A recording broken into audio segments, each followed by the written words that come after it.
In today's video, we're going to take a close look at what's behind the Q&NE expansion, even to the point of showing you some new track plans. For those who have been following along the previous videos, we're going to continue with some of our switching in the lower industrial zone.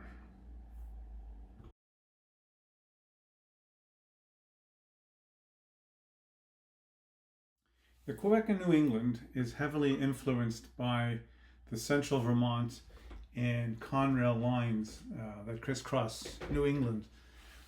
On the drawing on the left, the map on the left, you see the line in green that represents the main central Vermont trunk, which eventually became the New England Central, and the blue line representing the Boston and Albany, which became Conrail. And I was looking, when I was developing the concept for the Q&A, I didn't necessarily want to take the place of a major player, although when the New England Central was created, it gave me the possibility of saying, oh, well, maybe the Quebec and New England was the New England Central. But I always wanted the opportunity to have perhaps a parallel development of another railroad that could have existed in the early diesel days, etc., and evolved over time. And so what you see on the right, the line in red is cobbling together some lesser used or abandoned lines to get between Montreal and close to Boston without necessarily using the main trunk lines. Yes, it does use the Delaware and Hudson and a bit of the CP line to get partway into Vermont and New Hampshire, but what we're focusing on in the layout is the southern area here that you see, and what we're talking about today is why I've had to create an extension to the layout. What am I trying to fix by that extension? And if you've been following the videos to date for the last several years, you'll note that when trains leave the layout or leave the interchange yard, let's say it's around here somewhere, they get onto Conrail's main line and head west, which is this dashed yellow line, off the layout, and that in theory, somewhere west of the interchange, they get back onto home rails and head back north. And that always irritated me. I wanted to have the Q&E trains running on, a substantial portion of their own main line on the layout to get back north towards Montreal. So what I'm really trying to do is reset this so that it actually follows its own main line. And we have the diamonds, we have the interchange still, but I don't want to have all the Q&E trains run on trackage rates on Conrail to get off the layout. So that's what we're going to be talking about today. I'm going to show you on the track plans what's happening today and give you an idea of what the extension into the new basement room is going to allow us to do. Well, here we see the track plans for the current Quebec and New England. On the left hand side, this is the visible level of the layout, and on the right hand side, this is the lower or staging level of the layout. So as I was mentioning before, when we were looking at the maps, when the northbound Q&NE trains leave the interchange yard here, and their train is built here, locomotive shop is here, they head out onto the westbound Conrail double track main. So you see this here, these two tracks, these are the Conrail mainline tracks, eastbound and westbound. And they essentially run from staging to staging. So the tunnel portal here, through, around, across the diamonds at the interchange, and back into staging through the helices here. So the Q&NE trains northbound, rather than crossing the diamonds and running along their own main line, which would be interesting because it would go through the lower industrial zone and northbound, they instead take the crossovers here at the junction and run west along the Conrail main into the Helix, which is here, down to the lower level, and following through the continuous run connection, they then connect through to the west staging yard. Both staging yards are loops. So this is the 5-track west staging yard, right? This is the 4-track east staging yard. So all these trains heading northbound, in theory, to Montreal end up in the west staging yard for the Conrail trains. And there's only 5 tracks.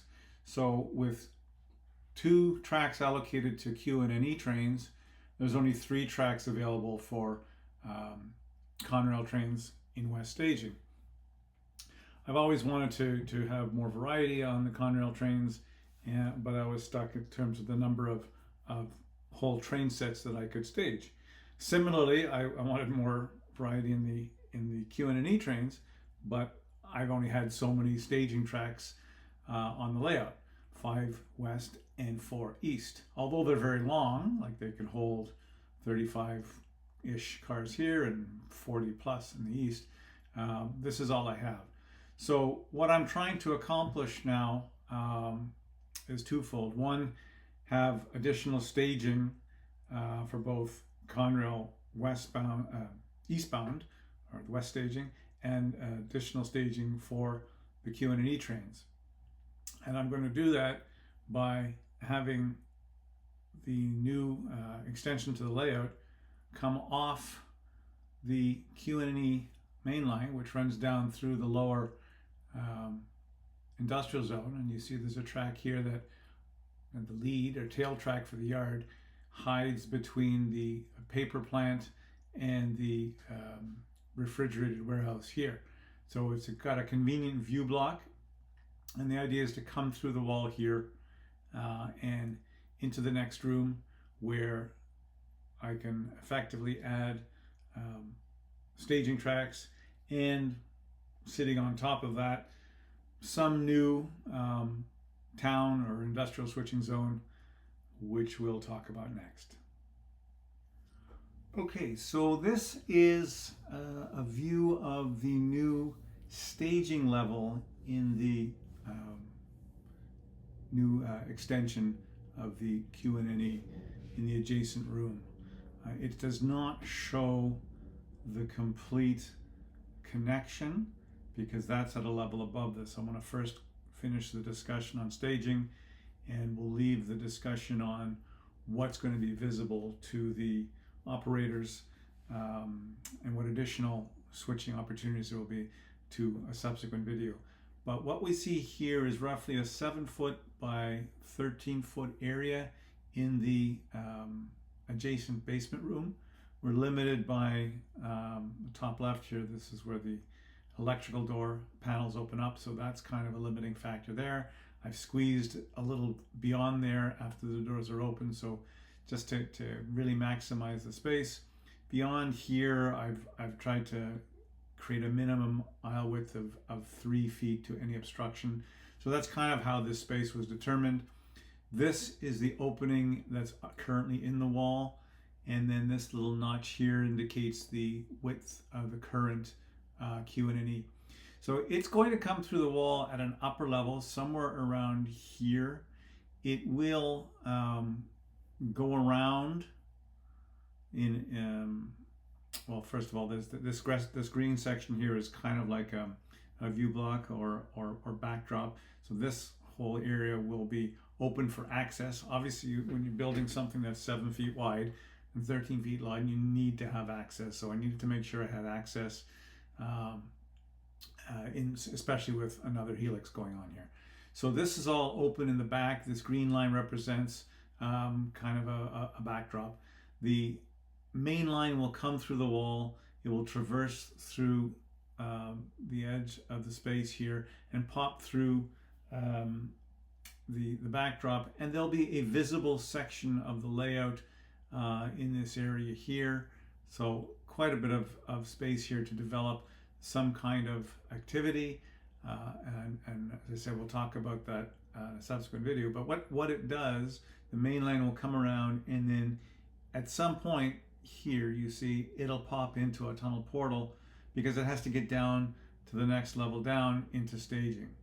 So the trains will pass through some visible section, but then head into a portal and begin their descent underneath the track where it came through the wall. And here's where it gets picked up. These tracks aren't connected here, but they just happen to be one on top of the other. So this is actually, this track particularly on the outside is actually two tracks separated by at least 4 or 5 inches. So the track to staging is this one here, and you can see there's 4 turnouts, and we get into a situation where the staging is actually in the helix itself. It's a little bit odd or unconventional, perhaps, but I needed to do it this way because this is where I had the width to have good radii for curvature. I didn't have the room down here to do it because of the shorter length between the wall and the door opening. But this doesn't work out too badly because the minimum radius is 30 inches. The maximum radius, I think, is 39 inches, 2 1/4 spacing between the tracks. I get 5 concentric circles here going down in a 1.5 helix. So it goes around once, and then another half, and then it comes out here in the, at a lower level, and the tracks are connected back to themselves. They're tied up through turnouts. And then there's a reverse loop, right, to head back up out of the helix, back onto the layout. Actually, the 5th track here, yeah, you can see the 5th track, the outside track, is the one that will be kept clear. So there are 4 staging tracks. Trains coming into staging northbound will use one of these 4 tracks, and the trains will stay there. When it's their turn to head back south, they'll come out of staging, go around this loop at the lowest level of staging, and they will then head up the outside track. Benefits of this are, with a 39-inch radius, all trains leaving staging, and all of them would be going up grade, have the shallowest grade. So the grade here is like 1.5% versus 2.1 on the inside. So the sharpest grades are for down movements heading down, so that it's not difficult for the locomotives to pull. All the movements up out of the helix and out of staging are on the outside track with the shallowest grade. So I might be able to get away with 3 unit consists instead of 4 unit consists. That's something that I'm anxious to experiment with when I get it up and running. What I've also included here is an additional separate, it's like a passing siding on the loop. It just happened to fit in there. So within the 5th track itself, you can see there's another short loop track. This track is about 27 cars, so I may use it for special trains, or just if I want to turn a train, I could send it through the 5th track and down, loop around, and come back up again without disturbing any of the 4 trains that may be sitting on the staging tracks. So that's something I don't have the luxury of today, because on my east and west staging, because I only have the 9 tracks, they're always full, and the only way I can turn a train is to remove a train from a staging loop track. This time I will always have a track clear. So this is going to give us, compared to where we are today with 4 tracks, we'll have 4 tracks for Q&E staging. We only have 2 today, so we're doubling the Q&E staging. And because we're removing 2 of the tracks from west staging, we'll now be able to give those to Conrail. So Conrail will now have 5 tracks in west staging. So this is the short and sweet version of what we're going to be doing here. I will, in a future video, show you some different ideas that I looked at in terms of the visible portion here, and what kind of switching opportunities and mainline opportunities there are here. I think you'll find them interesting. But for now, this is what we're going to do. I do have some additional slides to show on how I develop the plywood, benchwork, etc. So those will come along in a separate video as well. You'll see how I transpose the outline of the tracks onto 4x8 sheets of plywood so that I can cut them out cookie cutter style in the garage rather than having to drag the entire sheets into the basement, which is very, very awkward. So that's a subject for another video. But for now, this is the new staging in the basement expansion for the Q&NE.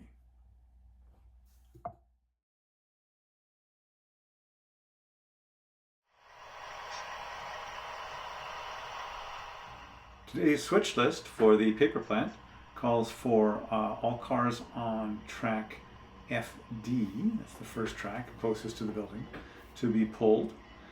Not all cars on track FE, so we're going to have to pull them out and then respot the black tanker you see there underneath the overhang covering. And then within the warehouse, that's tracks FF and FG, we're only going to be pulling the 3 box cars from track FG.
As we mentioned earlier, the black tank car is a respot. So we're going to set aside the striped tank car temporarily on the adjacent track so we can shove the black tank car back in to the end of track FE.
With all our releases in tow, our switch crew now pulls out along the industrial lead back down to the yard where they will set aside these cars to be blocked into the outbound transfer to the interchange yard.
As with the empty chemical tank cars, these boxcar loads of paper will be sent over into the yard to be blocked properly for the transfer back to the interchange yard.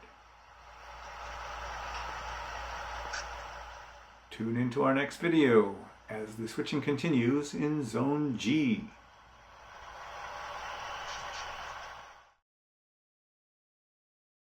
As always, thank you for watching. If you enjoy layout improvement videos, here are a few others that you may find interesting. If you're not already a subscriber, you can click on the logo on the top right-hand corner of your screen.